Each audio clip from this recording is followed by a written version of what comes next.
أعوذ بالله من الشيطان الرجيم. بسم الله الرحمن الرحيم. الحمد لله الذي نحمده ونستعينه ونستغفره ونعوذ بالله من شرور أنفسنا ومن سيئات أعمالنا. من يهده الله فلا مضل له ومن يضلل فلا هادي له. أشهد أن لا إله إلا الله وحده لا شريك له وأشهد أن محمدا عبده ورسوله. سبحانك لا علم لنا إلا ما علمتنا إنك أنت العليم الحكيم. رب اشرح لنا صدورنا ويسر أمورنا برحمتك يا أرحم الراحمين. أما بعد. السلام عليكم ورحمة الله تعالى وبركاته.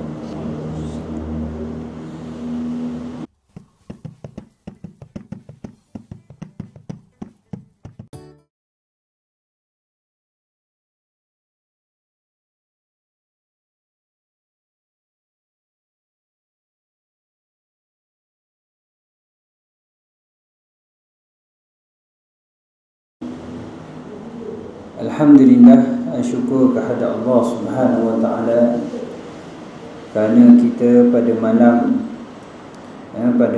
ini, walaupun di luar sana adanya hujan, kejap seret lepas tu dia hujan lebat balik, tapi alhamdulillah kita masih lagi istiqamah dapat hadir ke rumah Allah. Yang kita baca dalam surah Al-Fatihah, Iyyaka na'budu wa iyyaka nasta'in.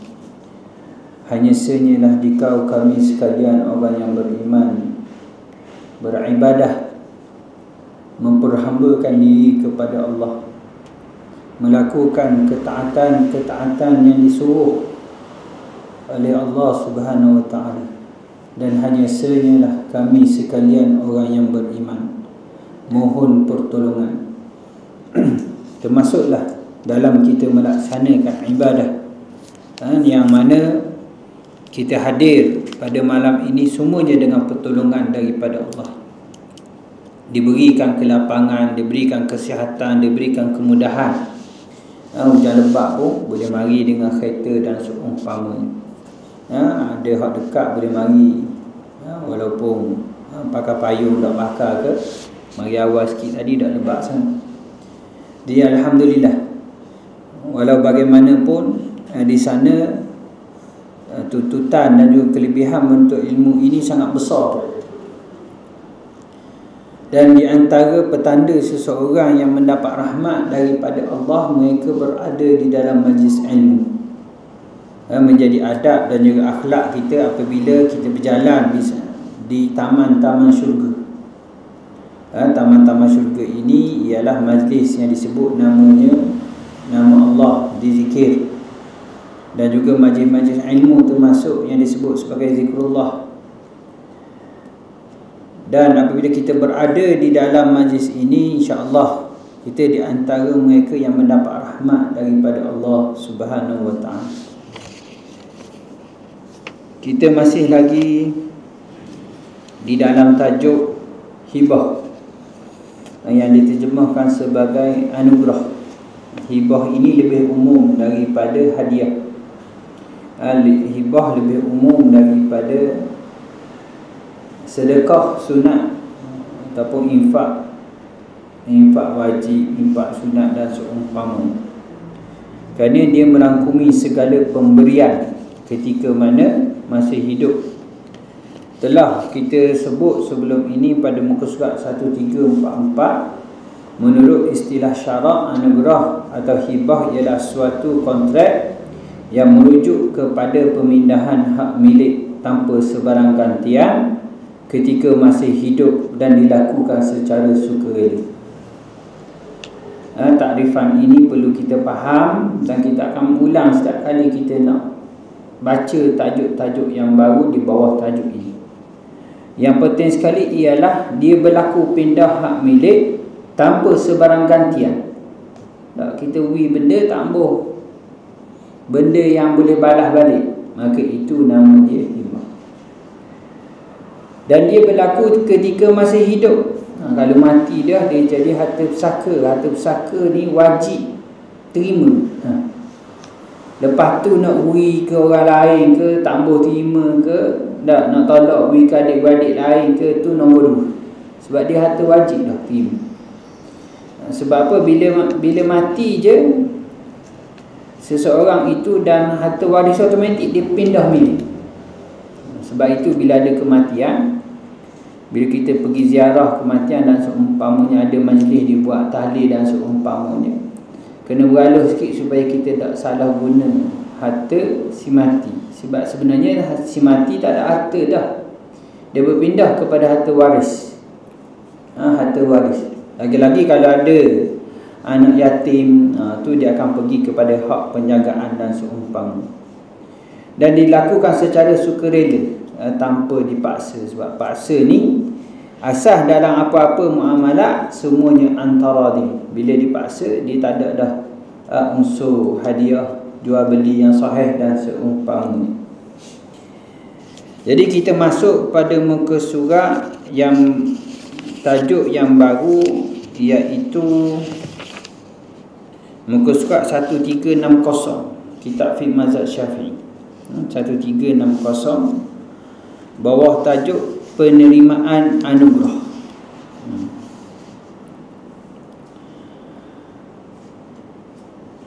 Jadi di sini kita masih lagi tajuk berkait dengan isu-isu yang lain yang berkait dengan rukun yang ketiga, barangan anugerah. Dan dia pergi dekat tajuk terima anugerah. Kontrak anugerah atau hibah ini tidak sempurna dan tidak buka kuasa hanya melalui penawaran dan persetujuan ijab dan kabul sahaja.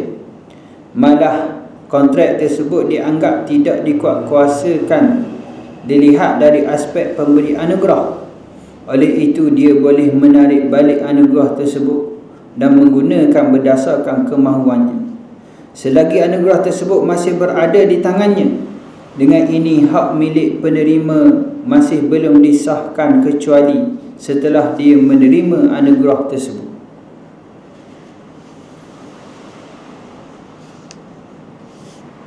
Ini kita kena faham mukaddimah ini supaya kita tahu mana-mana akad saja dia ada istilah dia tam. Tam ni sempurna. Sempurna ni bila mana berlaku pemindahan hak milik dengan cara dilaksanakan segala hukum syarak dan juga hukum wajib berkait dengan jual beli. Maknanya selesai dah jual beli, pindah hak milik, maka selesai dah hukum pemindahan itu. Dia panggil akad tu tam. Tam ni sempurna. Dan dia tidak akan sempurna dengan ijab dan qabul sahaja, melainkan dia telah qab. Qab ni pegang. Peganglah kalau kita terjemah. Maknanya dia terima. Dan cara terima ni mengikut jenis barang. Barang boleh berpindah, maka dia kena pindah lah barang tu. Dah air mineral, kotak, hak jenis boleh pindah.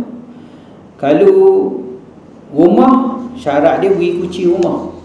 Mana dia kira berpindah dah, pemegang kunci tu. Tanah dengan, kalau kita learn juga dengan penyerahan, bukan maknanya akad tanah bok atas dia. Tak. Maknanya apabila ada geran tanah apa semua kira dah lengkap, maka berlakunya secara sempurna. Begitu juga dalam bab yang lain, contohnya wakaf. Wakaf ni kalau hak learning mungkinlah orang rujuk ke Jabat Agama Maidan dan seumpamanya, diisytiharkan sebagai harta wakaf. Dan masih ada lagi tanah-tanah wakaf orang dulu-dulu dia sebut mulut. Saya nak wakaf tanah ni, gitu je. Tapi pemegang amanah tu tidak dijelaskan, tidak diberikan kepada siapa. Dan inilah perlu kepada saksi dan seumpamanya, sehingga kan kena serah kepada pemegang amanah itu dengan sempurna, baru selesai hukum wakaf. Kadang-kadang sekolah agama rakyat dan seumpamanya melibatkan tanah wakaf tapi tidak serah, tu jadi pelik tu. Dia kena serah sebulat-bulat ni, kerana dia bukan, bila dia wakaf ni, dia serah gugur hak dia dan dia masuk kepada hak Allah Subhanahu Wa Taala. Hak Allah ini adalah yang dalam hukum fiqh dipanggil hak orang ramai. Hak orang ramai inilah disebut sebagai hak Allah Subhanahu Wa Taala. Kalau nak kira, kalau kita ni belajar bab akidah, Allah tak perlu harta, tak perlu apa dah. Allah Maha Kaya. Tiba-tiba kita giwi ke dia, tu fahaman yang salah. Memanglah kita serah kepada Allah, tapi kena ada tukang jaga dia. Dia panggil pemegang amanah. Pemegang amanah ini kita kena serah ke dia dulu, baru selesai akad tersebut, barulah dikira sah hukum wakaf tersebut. Banyak lagi benar. Contohnya lah bulan puasa lah. Bulan puasa ada soalan orang tanya, dia tabung rumah dan dia niat sedekah dalam tabung rumah dia tu untuk masjid, tapi tabung tu duduk rumah. Nah, selagi tak serah ke masjid, pahala tak boleh pun sedekah tu. Dia kira macam dia bubuh rumah dia sendiri lah, simpan dalam tabung dia ni. Tapi memang ada orang buat gitu. Ni tabung masjid, ni tabung surau, ni tabung sekolah. Cukup setahun dia pergi atas sekolah, cukup tak setahun dia pergi atas masjid, dia atas surau. Bagus, betul. Tapi ganjaran dia dekat niat dia boleh dah, tapi tak sah lagi angkat tu sebab tak serah lagi kepada sekolah, tak serah lagi. Tak? Maknanya kadang-kadang yang nak mudah, nak kejar malam Al-Qadar, dia buat gitu. Tu tak boleh lah. Ya, di sini tabung rumah. Maknanya mungkinlah dari bab niat tu kita serah lah. Tapi dari sudut amalan tu, dari sudut sahih tak sahih lagi. Mudah kata kalau ia tak ada piti, dia boleh ambil mula dalam tu, sebab hak dia lagi. Begitu juga bab hibah ni. Hibah ni niat dah nak wi ni, khabar dah nak wi, tapi dah pegang lagi. Tiba-tiba kita batal. Ia tak jadi, buruk siku kita ni kadang buruk siku lalu dah. Nah, dan tawaran tu, contoh kita kata, marilah ambil ni pagi ni buah rumah banyak ni, buah pelang banyak, pauh ni pauh banyak. Nah, pagi itulah dia pun tengok ada apa, kita mari mula. Dia pun mari mula petang. Kita khabar dah boleh ambil dah, kan pagi ada dah pagi tadi je. Jadi petang tu kita boleh khabar dah boleh ambil pula. Nah, jadi tak boleh lah. Jadi hibah ni semasa akad tu yang valid lah kita sebut. Masih buka kuasa. Lepas habis je majlis akad, dikira selesai dah. Akad tu kira dah selesai. Kalau dia ambil, kira terbatal. Kalau dia ambil, selesai. Sebab ada beberapa dalil yang akan dibawa kepada kita menunjukkan perkara tersebut. Dengan kata lain, selagi orang yang kita hadiah tu dah ambil, selagi itulah akad tu tidak akan sempurna. Dan dia tempoh dia ikut majlis akad. Majlis akad lah. Majlis akad.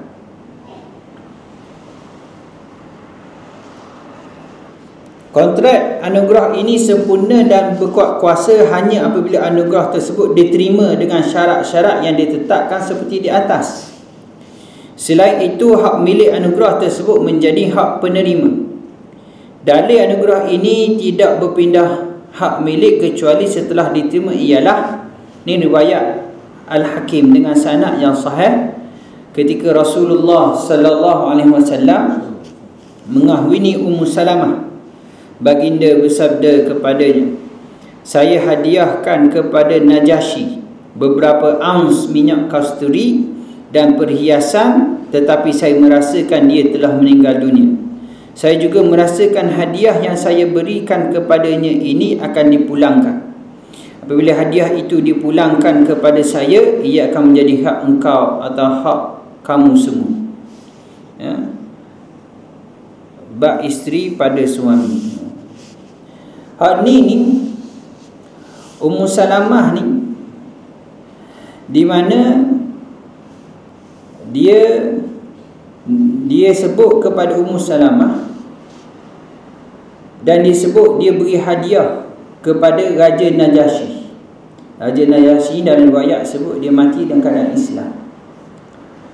Ketika Nabi nak hantar hadiah ni, dia masih hidup. Tapi ialah nak sampai ke Syam, nak sampai ke bumi dekat negara yang diperintah oleh kerajaan Najasyi ni, ambil tempoh lama. Maknanya dalam perjalanan lebih kurang sebulan lah. Sebulan lebih, tak silap. Perjalanannya jauh. Sebelum sampai, mati dulu. Mati dulu Raja Najasyi. Jadi bila ia tak terima sebelum, ketika masih dia hidup, jadi hadiah tu tak jadilah. Dia kira dah jadi hadiah dah, jadi kena pulang balik. Ia dah jadi macam harta pusaka apa dah. Bila dipulangkan balik, Nabi royak siap-siap. Ini antara mukjizat Nabi lah, yang mana Nabi tahu dah, walaupun diberi hadiah, tak dah sampai dekat tuan. Hadiah dia adalah minyak kasturi dan perhiasan. Jadi bila dipulangkan balik, dia akan jadi Nabi nak beri kepada Ummu Salamah ataupun kepada yang dia nak beri. Jadi kalau kita tengok di sini, apabila tidak diterima, harta tu masih lagi milik tuan asal. Jadi tuan asal ni boleh nak beri kepada sesiapa sahaja.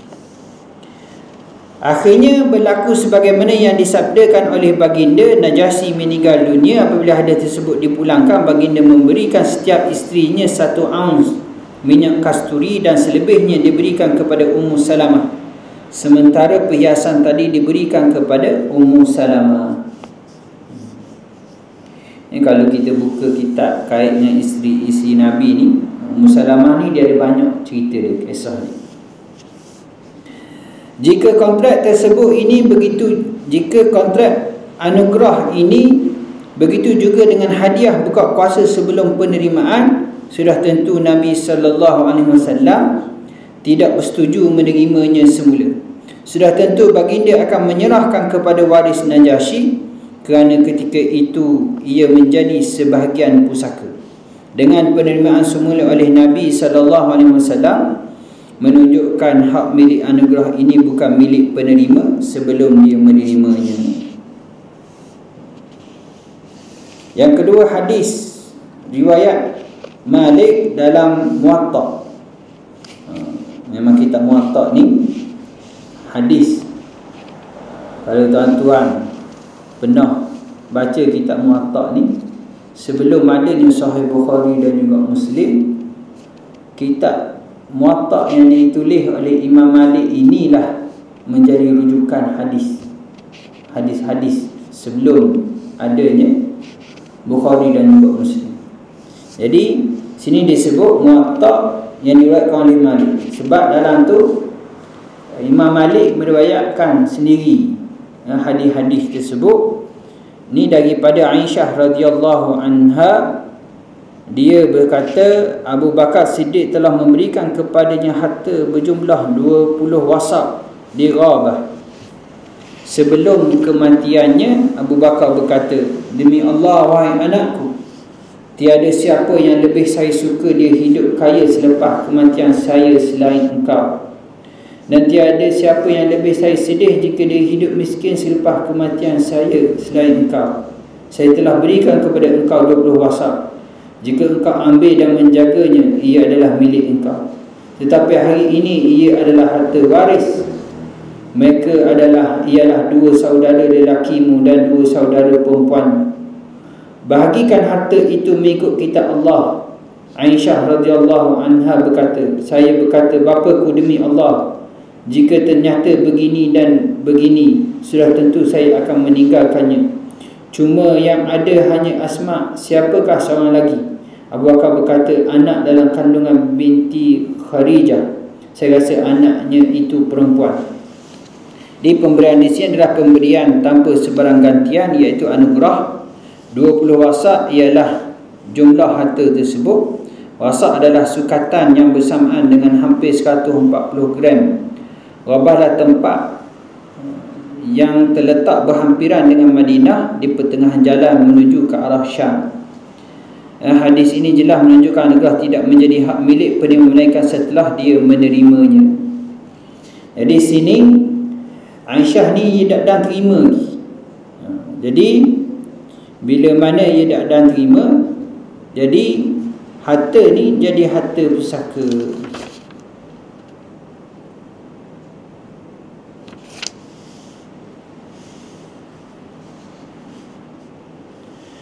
Jadi kalau dia terima dah, maka dah jadi harta pusaka lah.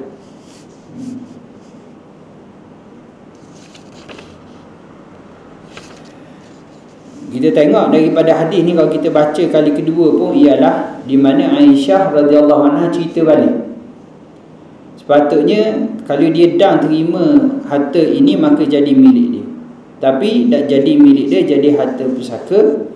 Dan bila mana dia jadi harta pusaka, di sana ada seorang lagi iaitu Asma yang juga disebut dalam kandungan itu mungkin perempuan. Dia kena dalam bab anak yang ada dalam kandungan. Kalau tuan-tuan belajar bab faraid, dia kena ambil kira juga andaian yang keluar tu adalah lelaki ataupun perempuan. Kerana dia layak terima setelah mana dia hidup. Tapi kalau dia tak hidup, tak boleh terima lah. Syarat dia kena nangis sekali. Itu antara dawabit yang ada. Tapi kalau lahir-lahir ataupun gugur keguguran, dia kira hak tu akan bagi balik harta pusaka macam biasa. Tapi kalau lahir je, dia dikira yang layak menerima harta pusaka juga yang di dalam kandungan. Tapi bukan masa dalam kandungan tu, bila dia beranak tu, dia lahir dah. Hadis ni hadis yang ketiga pula. Hadis riwayat Malik bahawa Umar bin Al-Khattab radhiyallahu anhu berkata, mengapa para bapa yang menghadiahkan anak-anak mereka suatu hadiah, kemudian mereka tidak menyerahkannya? Beri hadiah tapi tak serah. Jika anak salah seorang daripada mereka mati, dia akan berkata, harta ini masih di tangan saya dan saya tidak berikan kepada sesiapa pun. Apabila dia hampir mati, dia berkata, harta ini untuk anak saya telah memberikan kepadanya dahulu.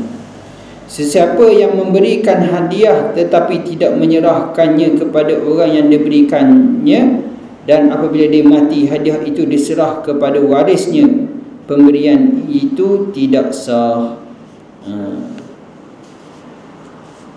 Dia hadiah sini bila mati ni dia bagi dua, bagi tiga lah. Urusan kematian, hutang dia dengan Allah Subhanahu Wa Taala, hutang-hutang hak wajib tu.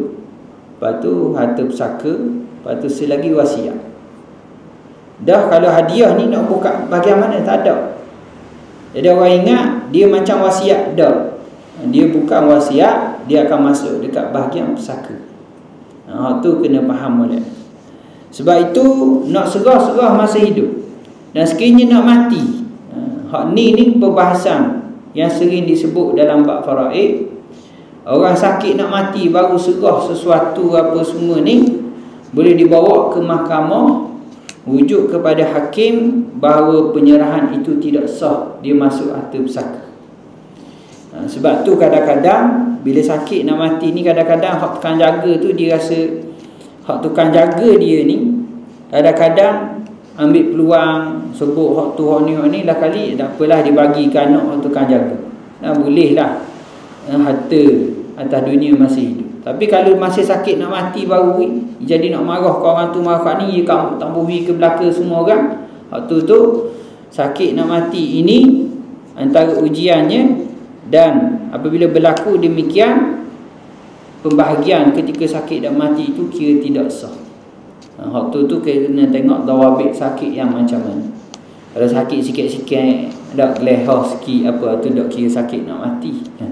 Tu sakit hati. Ada. Jadi bahagian ketika mana beri sakit nak mati ini boleh dibawa ke hakim untuk dinilai balik, dan kebiasaannya pemberian itu akan dikira sebagai harta pusaka dan dia perlu ikut kaedah faraid. Supaya penerimaan itu sah dan anggah tersebut buka kuasa, beberapa syarat perlu dipenuhi. Ini berdasarkan hadis tadi dia sebut macam mana nak kira kuasakan pemberian tersebut. Yang pertama, keizinan pemberi. Penerimaan hanya dianggap sah bila mendapat keizinan pemberi. Jika penerima menerima anugerah tanpa izin pemberi, maknanya ambil tanpa izin, jadi penerimaan tersebut tidak sah dan anugerah tersebut tidak buka kuasa. Macam curi lah. Gapung kita lalu bawa pokok paru kan, ambil. Kita khabar tuan rumah dia ni beri hadiah. Tuan rumah tak pernah beri izin pun. Tapi lain lah kalau tuan rumah khabar, awak lalu ni nampak ada buah tu, ambil je lah. Kadang-kadang tuan rumah ni yelah dia nak berasa kau. Maknanya kerek juga berlaku depan mata lah. Depan mata. Kita ni dah buah banyak sangat, kita pun dah dang kan, ambil kita buat, pergilah ambil. Dah mari bawa bunyi. Kita nak tegur sebersalah. Nak berlaku sungguh. Tak bawa bunyi, kita pun habis hak hijau-hijau pun ambil juga. Apa pada tu dah ajak dah. Ada. Dia maksudnya janganlah ambil lebih daripada tuan, awak rasa berasa je. Maknanya adalah. Baru ni pun ada juga. Kita pun dah nak kutip buah, ada buah beri tu banyak sangat. Jadi mari cuba ambil lah. Dah nak balik jauh kan. Tak apa ambil. Dia pun ambil. Licin hak putih-putih pun habis. Kita pun tapi kita tak kira, tak kisahlah, sebab dia buah pula akan datang. Tapi maknanya kadang-kadang kita kena faham lah bahasa tuan rumah tu. Janganlah sampai licin. Melainkan dia khabar, tolong habis biar licin, biar jangan tinggal sutir. Tu lain lah. Tapi tengok pula nada dia.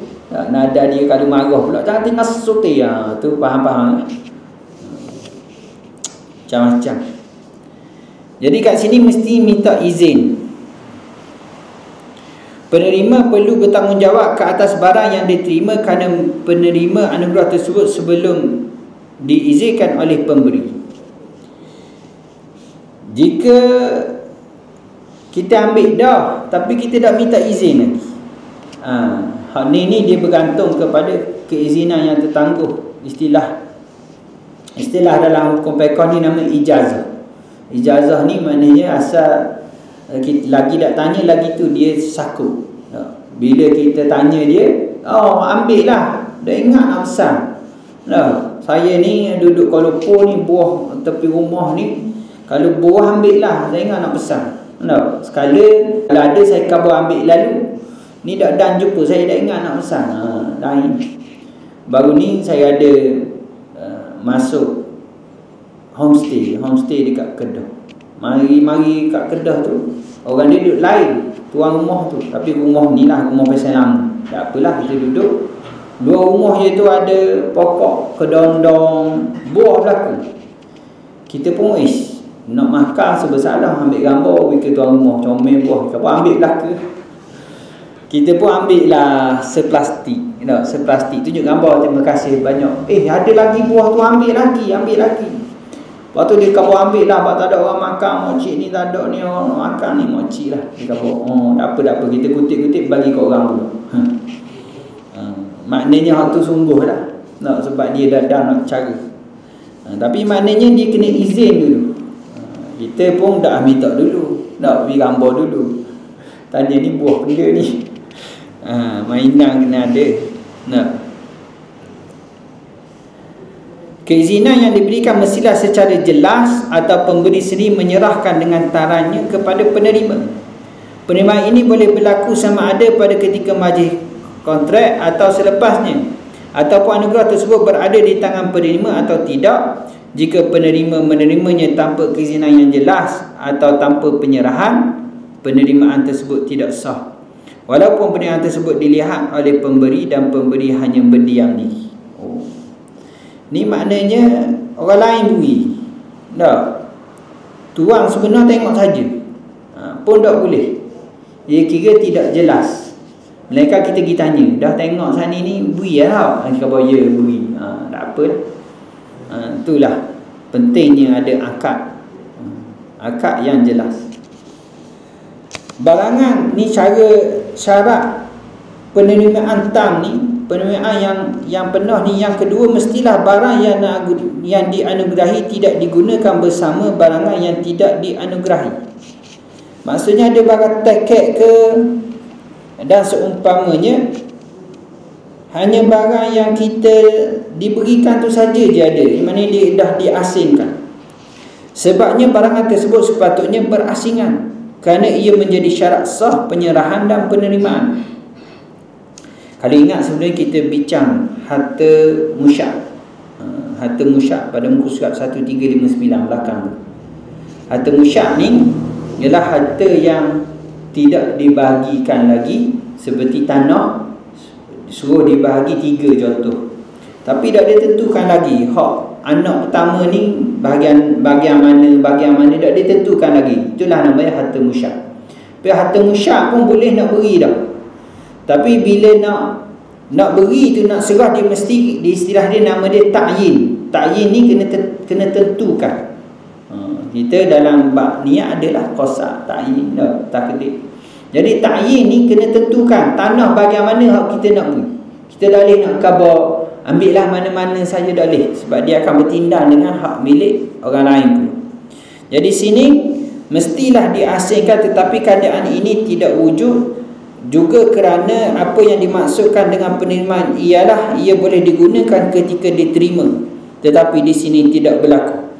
Bila serah patut dia boleh gunalah, dia nak jual ke, dia nak guna ke, dia nak buat apa atas dia. Tiba-tiba tiket dengan orang lain, jadi dah boleh buat apa. Jadi ternafi tujuan akad. Tujuan akad ni, hal ini kita jarang sebut dalam kuliah kita, tapi tujuan akad inilah yang akan menentukan sempurna ataupun tidak, sah ataupun tidak. Dia sama, nanti kita akan masuk tajuk yang banyak sikit bincang pasal tujuan akad, iaitu ijarah, lepas pada tajuk kita ni. Sebab ijarah ni kita sewa nak tidur, nak buat jadi tempat tidur, tiba-tiba dah nak tidur situ, lagu mana? Contohnya lah, kita sewa atas kilang roti. Kilang roti ni bawah ni diguna alat pemanah semua. Agung apa semua. Jadi kita duduk atas ni siang hari panas tu, malam hari panas ketik pula. Jadi mana ikan kering apalah. Dan memang bila berlaku gitu, kita pun khabar nak batal akad. Sebab apa? Rumah ni tak boleh nak duduk sebab panas sangat. Boleh? Jawab dia boleh. Begitulah juga kita sewa ke orang, kita tuan rumah, kita sewa ke dia, suruh dia duduk. Tiba-tiba dia buat jadi tempat kilang bakar roti. Tak boleh tak? Dia bercanggah. Sebab tujuan akad tu dia ada dah. Tu nanti kita akan bincang. Cuma dalam bab pemberian ni, bila beri dia pindah hak milik, tapi kita dah boleh nak guna. Mana dia bercanggah dengan tujuan akad. Bila dia bercanggah dengan tujuan akad, maka kaedah tu dia panggil sama ada batal ataupun boleh ditarik balik, ataupun kat sini dia kira tidak lengkap lagi, tidak sempurna lagi pemberian. Demikian juga anugerah tersebut bercantum dengan yang lain secara fizikal, seperti tanah yang mengandungi tanaman atau pokok yang berbuah. Apabila anugerah tersebut dipisahkan daripada yang lain dan diserahkan, barulah penerimaan itu sah. Kes ini telah dibincangkan sebelum ini. Hal ini yang terakhir ni, pada malam ni, dia beri hadiah tanah, lepas tu dia khabar buah tu ya hak dia. Jadi situ kena selesai buah dia tu. Kena selesai buah dia, ataupun jual lah dulu ke dia ke sana.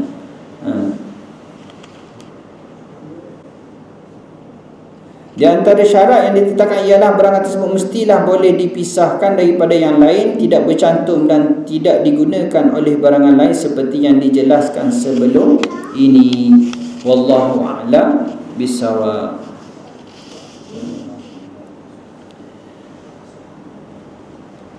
Dia alhamdulillah selesai untuk malam ni. Kita jumpa pula pada bulan ni rasa sekali je dah. Minggu depan dah lah.